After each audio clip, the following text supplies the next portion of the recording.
इस वीडियो में हम बात कर रहे हैं टॉप 5 अजीबोगरीब शहरी इवेंट्स की जो सच निकली। Number 5, the Puebla tunnels. Mexico के दक्षिण पूर्व में स्थित प्यूबला शहर के नागरिकों ने शहर के नीचे छिपी सुरंगों के एक रहस्यमयी नेटवर्क के बारे में लोक कथाएं बताई। सैकड़ों वर्षों तक ऐसी कोई सुरंगें कभी नहीं मिली, इसलिए लोगों ने मान लिया कि वे मिथ से ज्यादा कुछ नहीं है। लेकिन फिर 2015 में एक निर्माण दल ने शहर के नीचे एक बहुत ही वास्तविक सुरंग की खोज की। क्रू ने साइट की खुदाई शुरू की और अंततः प्यूबला की सड़कों के नीचे लगभग 6 मील लंबी सुरंगों की खोज की। माना जाता है कि 16वीं शताब्दी से लेकर 19वीं शताब्दी तक बनी सुरंगों को आज पर्यटकों के आकर्षण के रूप में खोल दिया गया है। Number 4, the Ellis killings. Ellis killings की कहानी जापान की सबसे प्रसिद्ध शहरी मिथ में से एक है, साथ ही इसकी सबसे नई कहानियों में से एक है। हत्याओं की एक श्रृंखला के इर्द गिर्द घूमती है जो कथित तौर पर 1999 और 2005 के बीच हुई थी। पीड़ितों का एक दूसरे से कोई संबंध नहीं था और हत्याएं हर तरह से असंबंधित लगती थी, लेकिन उनमें एक भयावह समानता थी। पीड़ित के खून में लिखे शब्द एलिस के साथ प्रत्येक शरीर द्वारा एक प्लेइंग कार्ड पाया गया। एक अप्रमाणित शहरी मिथ के लिए इन हत्याओं की बारीकियां हत्या पीड़ितों के नाम और भयानक विवरण के ठीक नीचे बहुत कंसिस्टेंट है। इस मिथ की एकरूपता, साथ ही इसकी लोकप्रियता इंटरनेट के लिए सबसे अधिक संभावना है। हालांकि इस बात का कोई सबूत नहीं है कि ये हत्याएं हुई थी और उन्होंने किया या नहीं, इस पर गर्मागरम बहस होती है। हालांकि सच्चाई ये है कि एक सीरियल किलर था जिसने अपनी हत्याओं की पहचान ताश के पत्तों से की थी, लेकिन उसने स्पेन में काम किया, जापान में नहीं। सौभाग्य से ये प्लेइंग कार्ड किलर 2003 में पकड़ा गया और 142 साल की जेल की सजा सुनाई गई। Number 3, Cropsey of Staten Island. इस खौफनाक कहानी के अनुसार क्रॉप्सी बच्चों के परित्यक्त विलोब्रुक स्टेट स्कूल के नीचे दुबक गया। कहानी के कुछ संस्करणों में क्रॉपी एक कुल्हाड़ी मारने वाला था, दूसरों में वह एक राक्षसी बूगीमैन था, दोनों में वो खोए हुए बच्चों का शिकार करने वाला एक जानलेवा था। और दुख की बात है कि वो एक वास्तविक जानलेवा मिथ पर आधारित था। उसका नाम आंद्रे रैंड था और 1987 में विलोब्रुक स्टेट स्कूल के बंद होने से पहले उसने चौकीदार के रूप में काम किया। उसके बाद वो स्कूल के मैदान में रहना जारी रखा और कई बच्चों के लापता होने के लिए जिम्मेदार होने का संदेह है। हालांकि यह कभी भी सच साबित नहीं हुआ। उन्हें 1988 में और फिर 2004 में अपहरण का दोषी पाया गया। क्रॉप्सी नामक एक डॉक्यूमेंट्री भी है जो मनुष्य और मिथक के बारे में सच्चाई की जांच करता है। Number 2, the dog boy. Quitman शहर के चारों ओर घूमते हुए एक वेयरवुल्फ जैसे कुत्ते आदमी के बारे में यह अरकानसास आधारित शहरी मिथ केवल एक सच्ची कहानी को अलंकृत करती है। 1954 में गेराल्ड बेटिस नाम के एक लड़के का जन्म हुआ। 1954 में गेराल्ड बेटिस नाम के एक लड़के का जन्म हुआ। शहर के चारों ओर अफवाहें थी कि वह क्रूर और सडिस्टिक था और वह आवारा जानवरों को पकड़ना और उन पर विकृत प्रयोग करना पसंद करता था। जैसे जैसे वो बूढ़ा होता गया उसकी क्रूरता बढ़ती गई और वो अपने वृद्ध माता पिता के लिए अपमानजनक था। 1981 में उनके पिता परिवार के घर में मृत पाए गए और उनकी मृत्यु रहस्य में घिरी हुई है। अखबारों ने कहा कि यह बीमारी थी, लेकिन कई शहरवासियों का मानना था कि यह हत्या थी। बेटिस ने तब अपनी मां को मूल रूप से घर में कैद रखा जब तक कि वयस्क सुरक्षा सेवाओं ने उन्हें सुरक्षात्मक हिरासत में नहीं रखा। उनकी मां ने उनके खिलाफ अदालत में गवाही दी और वे जेल गए, जहां 1980 के दशक में उनकी मृत्यु हो गई। लोग कहते हैं कि उसकी आत्मा आज भी उस घर में घूमती है जहां वो बड़ा हुआ था और जहां उसके पिता की मृत्यु हुई थी। मिथ के कई संस्करणों में उसका भूत चारों तरफ चलता है और कुत्ते की तरह शैगी होता है, जबकि अन्य में वह भूरे रंग की जैकेट और धनुष टाई पहने एक विशाल व्यक्ति के रूप में दिखाई देता है। Number 1, Charlie no face. ये 20वीं सदी की शहरी मिथ पिट्सबर्ग, पेंसिल्वेनिया के निवासियों को परेशान करती थी। स्टोरी यह थी कि गंभीर रूप से जले हुए चेहरे के साथ एक आकृति रात में एक परित्यक्त ट्रेन सुरंग के आसपास दुबक गई और उसकी उपस्थिति से बिजली गुल हो गई। जिज्ञासु किशोर उसकी एक झलक पाने के लिए सुरंग में घुस जाते थे। खैर, ये पता चला है कि चार्ली नो फेस वास्तव में एक वास्तविक व्यक्ति था, लेकिन उसका नाम चार्ली नहीं था, उसका नाम रेमंड रॉबिन्सन था और उसे एक बिजली की लाइन से जुड़ी एक गंभीर दुर्घटना का सामना करना पड़ा था, जिससे उसका चेहरा विकृत हो गया था। इस वजह से वो थोड़ा वैरागी हो गया। दिन के दौरान अंदर रहता था और रात में केवल बाहर निकलता था। लेकिन उसने कोई परेशान नहीं किया। वास्तव में वह मिलनसार था और कभी कभी जिज्ञासु किशोरों को सिगरेट के बदले में उसके साथ तस्वीरें लेने देता था। 5. Who and where is D.B. Cooper? 24 नवंबर 1971 को Dan Cooper Northwest airlines flight 305 में एक यात्री था, जो पोर्टलैंड से सिएटल तक 30 मिनट की उड़ान थी। उन्हें यात्रियों और फ्लाइट अटेंडेंट द्वारा उनके 40 के दशक के मध्य में एक गहरे रंग का suit, mother of pearl tie clip के साथ काली टाई और बड़े करीने से दबाए गए सफेद कॉलर वाली शर्ट पहना हुआ देखा था। उसने अपनी सीट ली, एक सिगरेट जलाई और विनम्रता से एक बोरबॉन और सोडा का ऑर्डर दिया, जिसके लिए उसने नकद भुगतान किया। उड़ान भरने के कुछ समय बाद उसने एक 23 वर्षीय फ्लाइट अटेंडेंट को एक नोट सौंपा, जिसने यह मानते हुए इसे अनदेखा कर दिया कि यह सिर्फ उस आदमी का फोन नंबर है। मिस, बेहतर होगा कि आप उस नोट को देखें। डैन कूपर ने उससे कहा, मेरे पास एक बम है।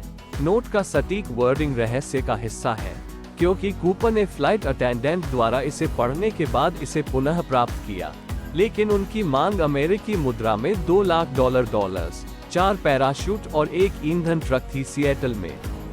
फ्लाइट अटेंडेंट ने मांगों को कप्तान के सामने रखा। अन्य यात्रियों को पता नहीं था कि क्या हो रहा है। उन्हें बताया गया कि मैकेनिकल कठिनाइयों के कारण लैंडिंग में देरी हुई। शाम 5:39 बजे विमान उतरा। एक एयरलाइन कर्मचारी ने नकदी से भरा थैला और पैराशूट दिया और कूपर ने सभी यात्रियों और 2 उड़ान अटेंडेंट्स को विमान छोड़ने की अनुमति दी। ईंधन भरने के दौरान कूपर ने चालक दल को अपनी योजना की आउटलाइन दी और साउथ नेवादा में एक और ईंधन भरने के स्टॉप के साथ मेक्सिको की ओर मूव करने को कहा। 2 घंटे बाद विमान ने उड़ान भरी। जब ये रेनो में उतरा तो कूपर की अनुपस्थिति नोट की गई। कूपर, जिन्हें मीडिया ने गलती से डीबी कूपर कहा था, को फिर कभी देखा या सुना नहीं गया। कोई पैराशूट नहीं मिला और फिरौती की रकम का कभी इस्तेमाल नहीं किया गया।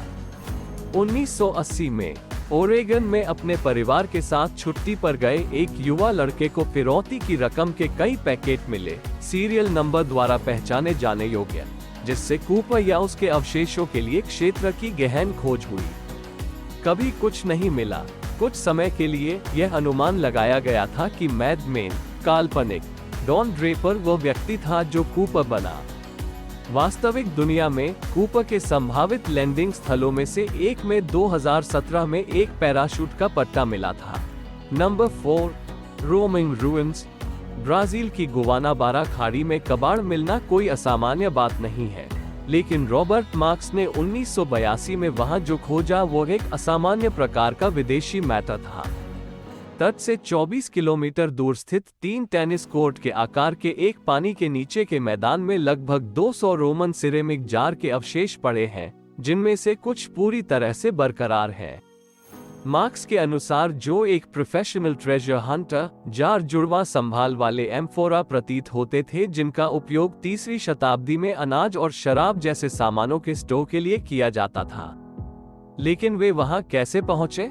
पहले यूरोपियंस 1500 तक ब्राजील नहीं पहुंचे। रोमन्स, जो मुख्य रूप से मेडिटरेनियन पोर्ट सिटीज और मध्य पूर्व में व्यापार करते थे, के पास महासागरों को पार करने वाले जहाजों में निवेश करने के लिए बहुत कम मनी था। हालांकि उन्होंने भारत तक की यात्रा की। शायद कोई अप्रशिक्षित नाविक तूफान में रास्ता भटक गया हो, या हो सकता है कि विद्रोहियों ने जहाज को पश्चिम की ओर बढ़ाया हो सकता है कि हमें कभी पता न चले, नहीं हमें और सबूत मिलने की संभावना है। ब्राजील ने लुटेरों को रोकने के प्रयास में 1983 में आगे के शोध के लिए जार की खाड़ी को बंद कर दिया। मार्क्स का दावा है कि सरकार नहीं चाहती थी कि इस क्षेत्र का पता लगाया जाए, क्योंकि वहां रोमन युग की कलाकृतियों को खोजने का मतलब होगा कि ब्राजील के आधिकारिक इतिहास के विपरीत पुर्तगाली देश में पहुंचने वाले पहले यूरोपीय नहीं थे।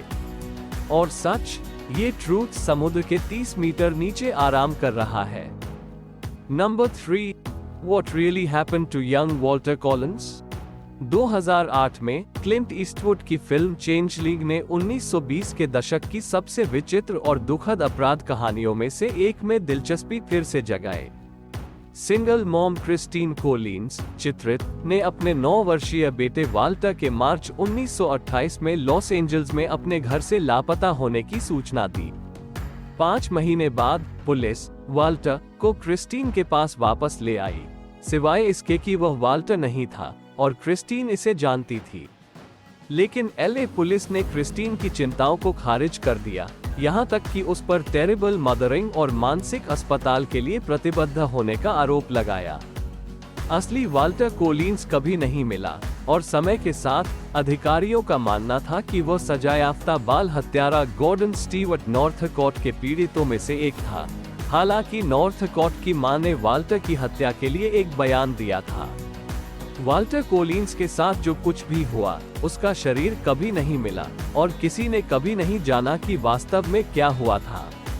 नहीं, यह किसी निश्चितता के साथ स्थापित किया गया है कि लड़के के लापता होने को कवर करने में पुलिस को इतना निवेश क्यों किया गया था कि वे एक अलग बच्चे को क्रिस्टीन के पास वापस लाए और उसे और बाकी दुनिया को समझाने की कोशिश की कि यह वाल्टर था। फ्यूचर में भी इस पर और वीडियो बनाए जाएंगे, सो इस चैनल को जरूर सब्सक्राइब करें। Number 2, Where are the Soder children? West Virginia के जॉर्ज और जेनी सोडर को न केवल अपने बच्चों के अथाह नुकसान के साथ बल्कि उस नुकसान के आसपास की रहस्यमय परिस्थितियों से भी जूझने के लिए मजबूर होना पड़ा। 1945 में क्रिसमस से पहले रात को सोडर होम के जलने के बाद सोडर के 10 में से 5 बच्चे अभी भी जीवित थे। लेकिन बाकी 5 का क्या? सभी अकाउंट से ऐसा प्रतीत होता है कि वे पतली हवा में गायब हो गए थे। ध्यान दें कि हम कैसे धुएं में गायब नहीं कहते हैं। ऐसा इसलिए क्योंकि आग के खंडहरों में बच्चों के शून्य भौतिक प्रमाण मिल सकते थे, जो वैज्ञानिक दृष्टिकोण से लगभग असंभव है। लेकिन उस रात की घटनाओं के बारे में बस इतना ही नहीं था। जाहिरा तौर पर जॉर्ज ने उन बच्चों को बचाने की कोशिश की जिनके बारे में उनका मानना था कि वे अभी भी अपने कोयले के ट्रक का उपयोग करके अंदर फंसे हुए थे, जो अजीब तरह से अक्षम था।